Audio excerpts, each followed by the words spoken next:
तो उस समय जब परमात्मा 120 वर्ष तक एक संत की भूमिका निभा रहे थे, एक तत्वदर्शी संत जगत गुरु की भूमिका निभा रहे थे, उस समय उनके बहुत से शिष्य हो गए थे। परमात्मा ने क्या किया, अब आपने तो एक कथा सुनी थी श्री कृष्ण और विष्णु की के बोरध्वज के बेटे ताम्रध्वज को आरे से चरवा के जीवित किया। अब आपको ढेर सारे प्रमाण दूंगा उस परम पिता पूर्ण ब्रह्म परम अक्षर परमात्मा के, जो जिन्होंने ऐसे बहुत सी लीलाएं की और इनसे आगे की मुर्दे को जीवित किया। जो ऋग्वेद मंडल नंबर 10 सूक्त नंबर 161 161 में 61 के मंडल में और मंत्र नंबर सूक्त 161 में और मंत्र नंबर 2 उसमें यहाँ तक कहा कि यदि कोई व्यक्ति मर जाता है और उसकी आयु शेष नहीं, वो परलोक भी चला गया, शरीर छोड़ गया है, उसको भी परमात्मा पूर्ण ब्रह्म वापस जीवित करके 100 वर्ष की यानी जितने लंबे से लंबी आयु दे सकता है, क्योंकि मनुष्य की आयु 100 वर्ष लेकर चले हैं कलयुग में। तो वो परमात्मा कौन है? कबीर भगवान है, कबीर प्रभु है।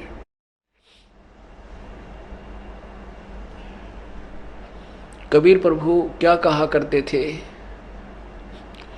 हिंदू और मुसलमानों को समझा करते थे, तुम काल के द्वारा डिवाइडेड हो, तुम एक पिता की संतान हो। काल देखो, विचार करो, चलो मुसलमान भाई तो नहीं मानते पुरानी हिस्ट्री को, हिंदू तो मानते हो। सतयुग में कोई धर्म नहीं था, त्रेता में कोई और धर्म नहीं था, और द्वापर में कोई भी दूसरा धर्म नहीं था। अब कलयुग में ये कितने धर्म बना दिए, काल ने बना दिए, क्योंकि अब ये मोक्ष पर जो लगा हुआ बैन था, यो बैन उठना था, और काल का और परमात्मा का संवाद हुआ था। काल ने इसी उद्देश्य से हमको इतना भ्रमित और अज्ञान में भर दिया और डिवाइड कर दिया, अलग अलग ग्रुप बनवा दिए, ये हिंदू हैं, ये सिख हैं, ये मुसलमान हैं, ये ईसाई हैं, और सिखों में लट्ठम लट्ठा, हिंदू मार काट, मुसलमानों को मार रहे, ईसाइयों की ब्रांड मैटी। तो कहते हैं अज्ञान इतना भर दिया, दया धर्म छोड़ी को नहीं, कलयुग में भक्तिहीन कति हो गए। तो परमात्मा कहा करते थे, हिंदुओं के गुरुदेव अपने ही सदग्रंथों से परिचित नहीं है, ये तुम्हें यथार्थ ज्ञान से अलग लोक वेद सुना करके तुम्हें गुमराह कर रहे हैं, तुम्हारे से जो ये पूजाएं करवा रहे हैं ये सही नहीं है, ये शास्त्र विरुद्ध है। और गीता जी अध्याय नंबर 16 के श्लोक नंबर 23 में लिखा है कि शास्त्र विधि को त्याग कर जो मनमाना आचरण मनमानी पूजा करते हैं, उनकी ना तो कोई गति हो, ना कोई सुख हो, न ही उनका कोई कार्य या उनको कोई सिद्धि प्राप्त हो, कुछ भी ना हो, व्यर्थ, यूजलेस।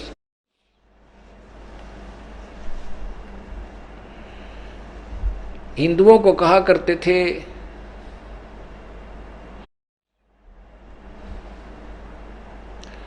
कि तुम जो ये गुमराह कर रहे हो भोली भाली आत्माओं को, इन मुसलमान उन ब्राह्मणों को, गुरुओं को, ऋषियों को, महर्षियों को परमात्मा अपनी अमृतवाणी में लताड़ा करते थे।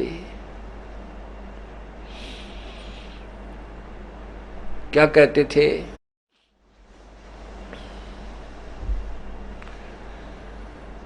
अरे भोली सी दुनिया गुरु बिन कैसे सरिया, रे भोली सी दुनिया सतगुरु बिन कैसे सरिया। अपने लला के बाल उतरवावे, कह देख के चीना लग जइया। अपने लला के बाल उतरवावे, कह के चीना लग जइया। एक बकरी का बच्चा लेके उसका गला कटैया, रे भोली सी दुनिया सतगुरु बिन कैसे सरिया। हिंदू समाज में एक बलि चढ़ाने की बीमारी इन नकली संतों ने ला दी। कुछ तो दिमाग तक काम लेना चाहिए हमने। यहाँ हिंदू हरियाणा में एक गुड़गांव वाली माता है, पहले इस पर बकरे चढ़ा करते, तो थोड़ा फर्क इतना कर दिया, समझदार समाज होने लग गया कि बकरे को कटवाते को ना, उस बकरे को वैसे 50-100 बकरे रखते हैं और उनको 100 रुपये देकर बकरे वालों से ले आते हैं, वो पुजारी तो ही पकड़ा दे, वो पुजारी वापस फिर बेच दे उसको, वो नहीं था ही। वो जैसे हम जा करते सालासर पूजन हनुमान जी की पूजा करने, वह नारियल चढ़ता है और एक लंगोट सा लाल सा कपड़ा, ध्वज बोले उसने, ध्वज, तो वो सूखे नारियल जिसने गधे भी ना खावे, कति सूखे खड़ंग कुछ भी यूजलेस, वो वहाँ 500-400 वहाँ रखे रहते थे रेडियों पे, और हम उन्हें खरीदते मंदिर में चढ़ा देते, मंदिर वाला तो वो खरीद लेते फिर रेडियों वाले हैं। और वो 500-1000 जो नारियल थे वह उड़ा कई वर्षों तक चक्कर काटे, जहाँ वो किससे काम के कोई ना। उन हनुमान जी कौन से सूखे नारियल खाया करता, वो तो अच्छे पहलवान भगत थे और खूब बढ़िया उस समय जन्म था, बढ़िया मेवा खाते थे वो, ये थारे नारियल पे भरोसा बैठे हैं क्या वो। तो अब पता लगा हमने, पहले हम भी यही पुजारी थे। तो क्या करते हैं, क्या बहका दिया इन नकली संतों ने, ऋषियों ने, गुरुओं ने हमारे पूर्वजों को। क्या कहते थे कि अपने बच्चे लड़के या लड़की का, बेटा या बेटी होवे तो अपने इष्ट धाम पर जाकर बाल तुरवाने चाहिए, बाल समर्पण करावे, जब तुम्हारा कल्याण रहेगा, बच्चे ठीक रहेंगे, अमर लंबी आयु के होंगे, ऐसे ऐसे। तो उसी निर्देश के आधार पर बुढ़िया अपनी पुत्र वधू को और साथ में पोते या पोती जो नवजात शिशु होता उसको लेकर जाती गुड़गांव वाली पे, या बनभौरी है यहाँ पर, बनभौरी पे, रोहतक में बेरी वाली पे। तो वहाँ क्या ले जाते हैं गुड़गांव वाली माता पर, और वहाँ जाकर नाई बैठा होता है, और जाने वाले जो जाते हैं उनको जल्दी बहुत होती है, वो नाई को कहते हैं भाई थोड़े से बाल तार दे बच्चे, वो जल्दी नो कह दे थोड़े से तार काट दे बस, बाकी फिर कटवा लेंगे कहीं और। चलो जैसा भी थे, सारे भी वहाँ कटवा लें। तो बाहर अगर 2 रुपया में बाल कटते हों तो उड़ा 5 रुपये में कट्या करते माता पे, वो 5 देने पड़ते। तो बाल उतरवा के लड़के के, जब बाल उतरवाने लगती तो कैंची लेकर नाई बच्चे की तरफ चलता, तो न्यों क्या करे बुढ़िया, रे भाई ए नाई के धीरे धीरे कैंची ध्यान से चलाइए भाई, मेरे बेटा पोता या पोती के दे कच्चा शरीर है कि तो कैंची ना लाग जाए इसके, ध्यान तो भाई 100 बार कहेगी। परमात्मा कहते हैं अपना बच्चा इतना प्यारा, इतना कैंची लागण का भी डर। अरे एक बकरी का बच्चा लेकर उसका गला कटा दिया, अरे नालायक तू फिर अपने बच्चे की, परिवार की इससे खैर भी मानती है। पाप करने से कभी सुख होता है? पाप का प्रतिफल तो भाई दुख होया करे। अब फिर वो बाल उठाकर बुढ़िया अंदर पुजारी उस मंदिर में डाल देती है। पुजारी उसने उठा के और एक कट्टे में भर ले, सारा ने जो आते रहते, और रात्रि में वो कट्टे उस बालों के भरे हुए बोरी ने और बाहर कुर्डिया पर फेंक देता, सुबह उठा के खाली कर देता। अब बाल कौन से बैंक में जमा कराने के, वो तो बाहर फेंकने पड़ेंगे उन्हें भी। तो परमात्मा कहते हैं कि तुम अपने बाल यहीं काट कूट कर फेंक दिया करो, कितना जान के हो सकता नहीं। तो ऐसे गुमराह कर रखे थे। फिर क्या बताते हैं, कच्चा पाका भोजन बना के माता धोकने गईया, उस माता ऊपर कुत्ता मुते वो क्यों ना मर गईया, रे भोली सी दुनिया गुरु बिन कैसे सरिया, रे भोली सी दुनिया सतगुरु बिन कैसे सरिया। हमने देखी हमारी दादी माता धोकन ले जाया करती, हमने वो नो जल्दी जल्दी बनाते, कच्चा पाका किसा बन जाता, उन्हें पता कुत्ता न खाना ना माता खावा कोई और, वहाँ तो है ही नहीं कुछ भी। तो कोई सी बनाने में देरी कर जाती ना, उसने 6 माया कर दी, तेने 2 घंटे ला दिए, बना देन दिशा जल्दी गाल दे। वो कच्चा पाका लेकर और वहाँ घेर देती। वो ऐसी एक 5-4 ईंट लगा के बना रखी होती है कुटिया सी, चबूतरा सा बना करके। तो उसने वहां जाकर वो पूड़े गुलगुले जो भी बना के ले जाते थे वो डाल देते, दलिया। अब कुत्ते चारों तरफ खड़े रहते थे, एक आधा तो वहां खड़े खड़े ऊपर चढ़ जाता चबूतरे पे, उसको फिर उतारते धमकाते। अब वो बुढ़िया तो माता की पूजा करके नीचे भी ना उतरती, इतने कुत्ते चारों तरफ चढ़ जाते और उस माता के दलिये ने पूड़िया ने वो कुत्ते खाया करते और चलते समय उससे वह मूत के जानते।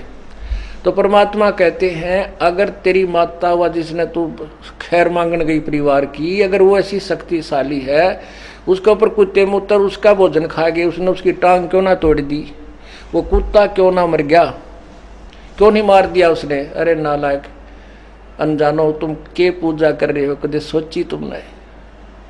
ये तुम्हारे गुरुओं ने भ्रमित कर रखा हिंदुओं के, ये परिचित नहीं है पवित्र गीता जी और वेदों के ज्ञान से।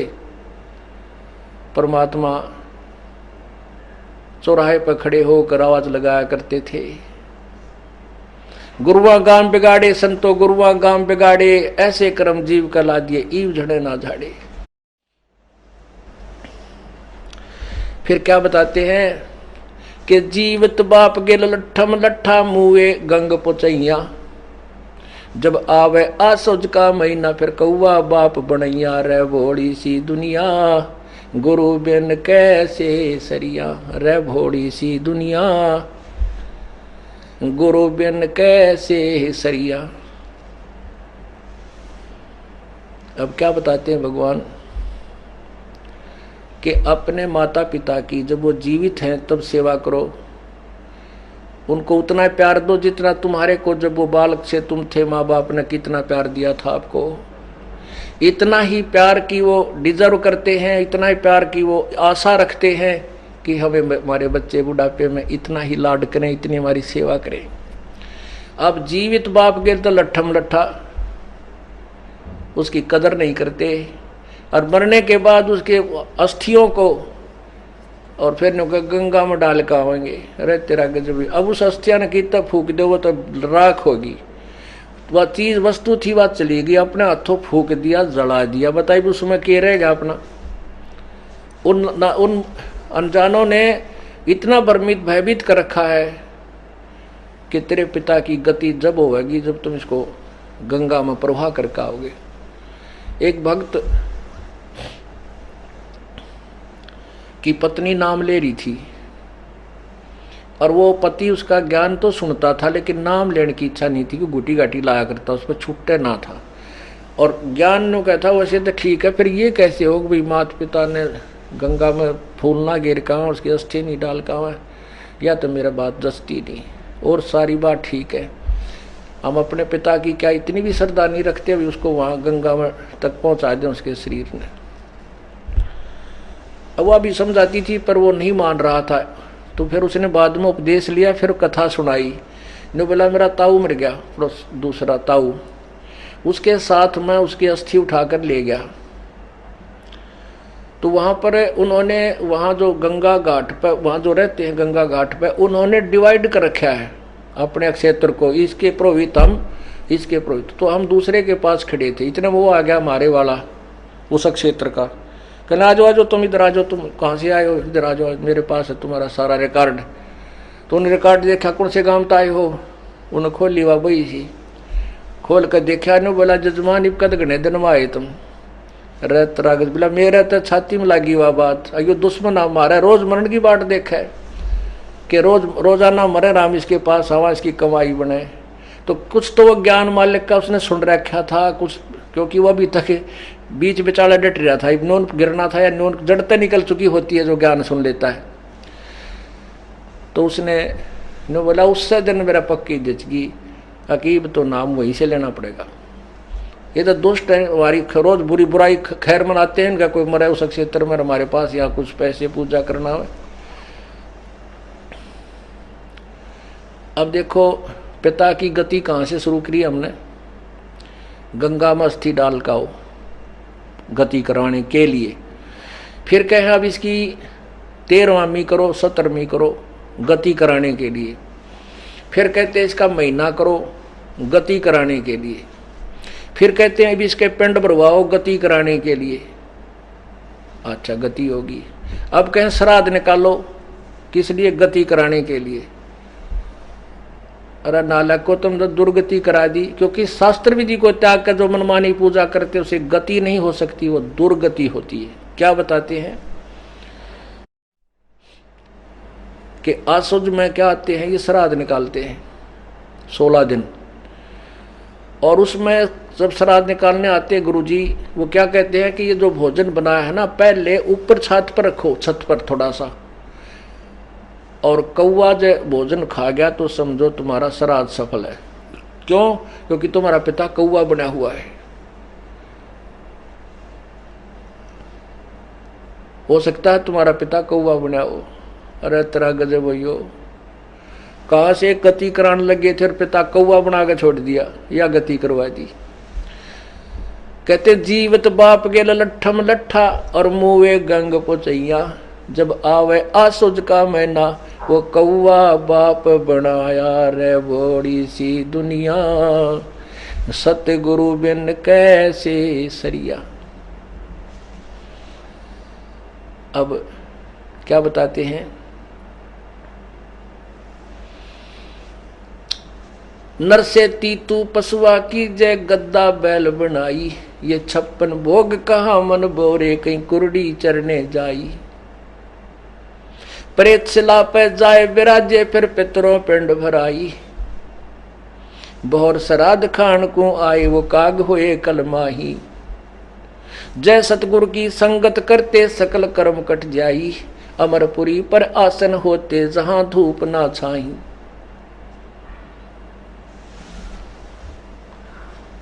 अब परमात्मा कह रहे हैं कि यदि तुम सतगुरु की संगत करते, पूर्ण संत की शरण में आ जाते, ना तक तुम भूत बनते, ना तुम्हारे श्राद्धों की आवश्यकता पड़ती, और ना तुम्हारा बाप कौआ बनता। जय सतगुरु की संगत करते ये सकल कर्म कट जाई, सभी पाप कर्म तुम्हारे नष्ट हो जाते, और इसी किसी क्रिया की आपको आवश्यकता नहीं पड़ती। अमरपुरी में आसन होते, तुम्हारे सतलोक में स्थान होता, जहाँ कोई कष्ट नहीं है। इसी प्रकार पर इसी प्रवचनों से, परमात्मा के इस यथार्थता से और इस कड़वी सत्य से, इस कुनीन से वो हिंदुओं के गुरु नाराज हो गए और कहने लगे ये कबीर तो अशिक्षित है, ये जुलाहा है, छोटी जाति का है, ये हमारे ब्राह्मणों की निंदा करता रहता है, गुरुओं की निंदा करता है, ये क्या जाने सदग्रंथों के विषय में, इसको मार दो, ऐसे है, इसकी बात मत सुनना। इसी प्रकार परमात्मा उन मुसलमानों को समझाया करते थे कि तुम्हारे को ये मुल्ला और काजी मूर्ख बना रहे हैं। अगर आप ये वीडियो YouTube पर देख रहे हैं तो हमारे चैनल को सब्सक्राइब करें और बेल आइकन को दबाना ना भूलें। अगर आप Facebook पर ये वीडियो देख रहे हैं तो हमारे पेज को लाइक करें।